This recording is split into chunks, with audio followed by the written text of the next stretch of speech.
흐른다 흐른다 나는 한강 뛰는 물고기 된 나른새를 나는 오늘 한강에게 묻습니다. 내 인생 최고의 인연, 사람의 관계, 한강에게 배웁니다. 우리는 바빠서 만나지 못하고 헤어지고 이별하면서도 다시 만날 희망을 놓지 않았습니다. 국경은 달라도 노래는 같았고 기억은 하나였습니다. 이곳 한강에서 우리는 사람의 온기를 다시 부릅니다. 오늘 한강은 이야기가 아니라 음악 편지입니다. 음악 한 곡, 한강 주제가를 듣고 갑니다.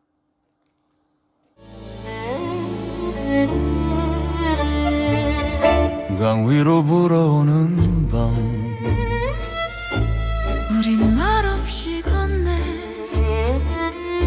시간은 멀어지고 기억은 가까워. 이별의 강 위에서 다시 만날 약속. 한강의 노래야 강은 어디로 나는 여기서. 그래도 우리는 다시 만난다.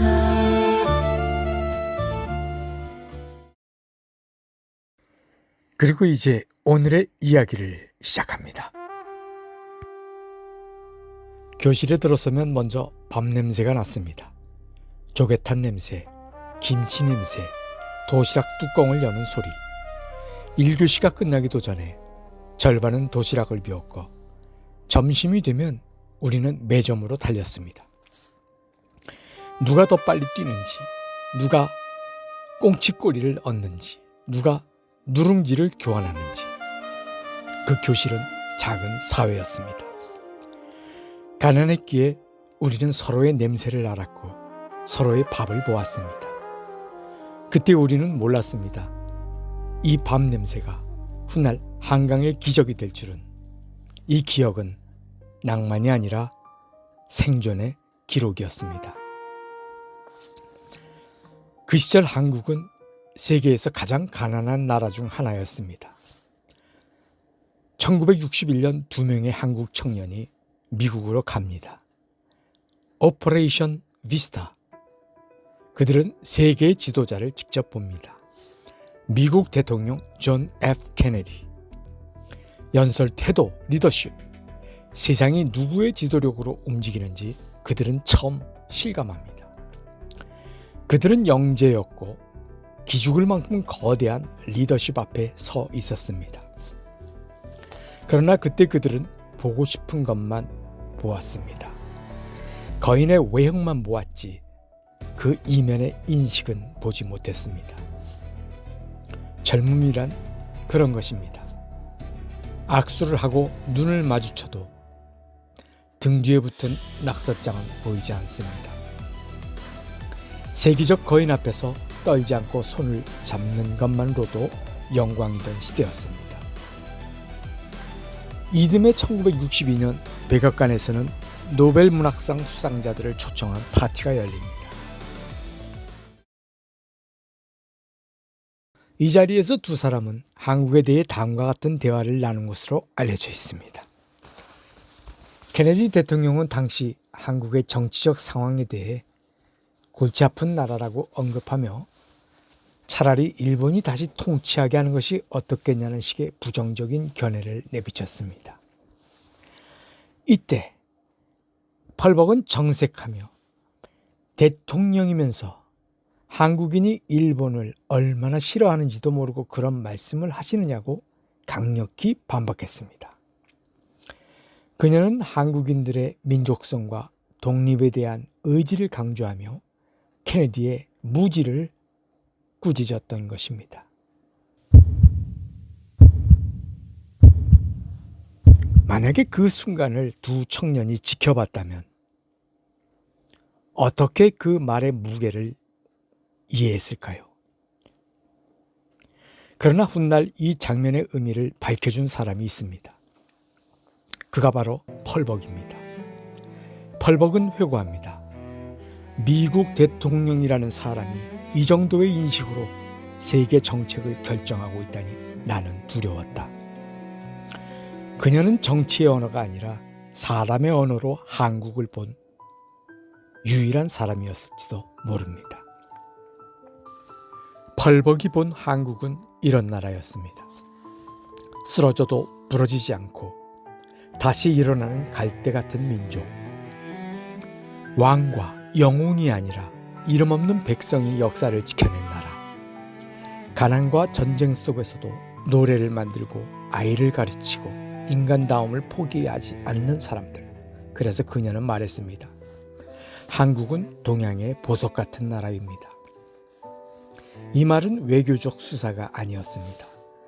펄벅은 한국에서 살았고 아이들을 가르쳤고 고아와 혼혈아들을 돌보며 자신의 삶을 내주었습니다. 그래서 그녀의 말에는 정치가 아니라 삶의 무게가 실려 있습니다. 그녀의 한국 이름은 최진주였습니다. 진주 같은 증언자였습니다. 두 청년은 영재였지만 보고 싶은 것만 보던 혈기왕성한 시기였습니다. 케네디의 진면목이 아니라 거인 같은 리더십의 외형만 보았습니다. 그것은 부족함이 아니라 인간의 조건이었습니다. 우리는 모두 하루 24시간 안에서 패러다임과 프레임 속에서 삽니다.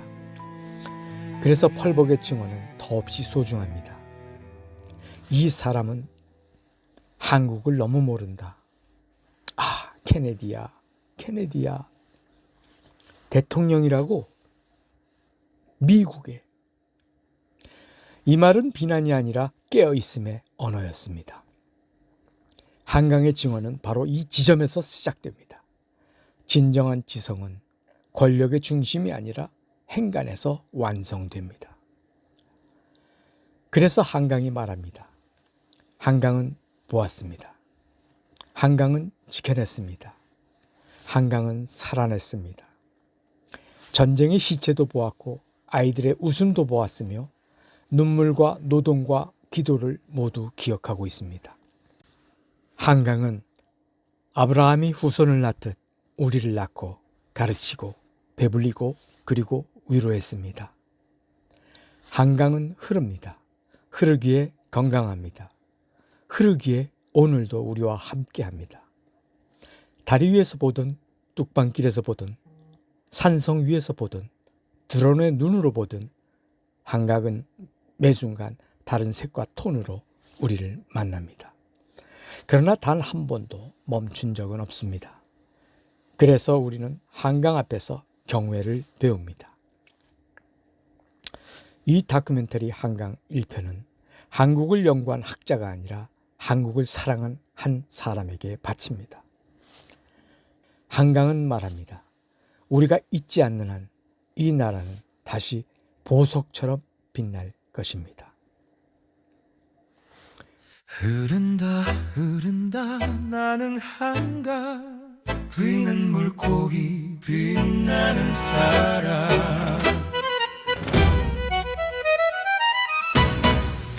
이건 전설이 아니야 이건 기록이야 한강의 물결 속에 사람들이 살아 1910년 쓰러졌고 1950년 불이 나 1953년 폐허 위에 다시 길을 냈어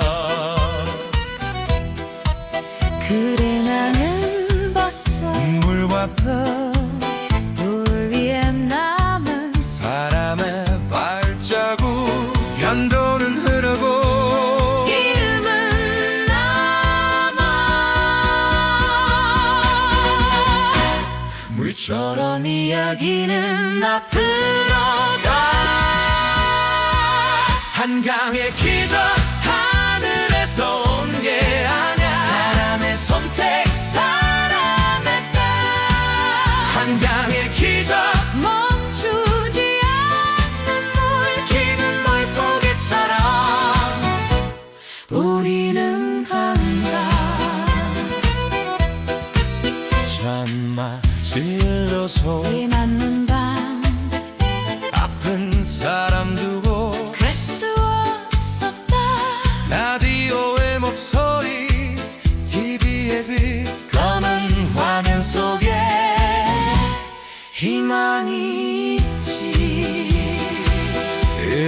넘어도 8번 일어나 먼 나라 가봤어. 아직 끝이 아니야.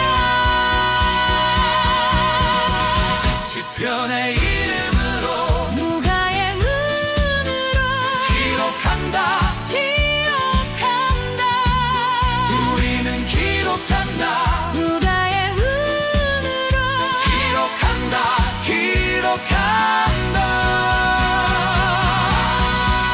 한강의 기적 노래가 아니라 너의 기록 살아있는다. 한강의 기적 우리는 말하네. 연도아이는 우리말에 흐른다 나는 한강. 우리가 바로 그간이야. 지편의 이름으로 누가의 눈으로 우리는 기억한다.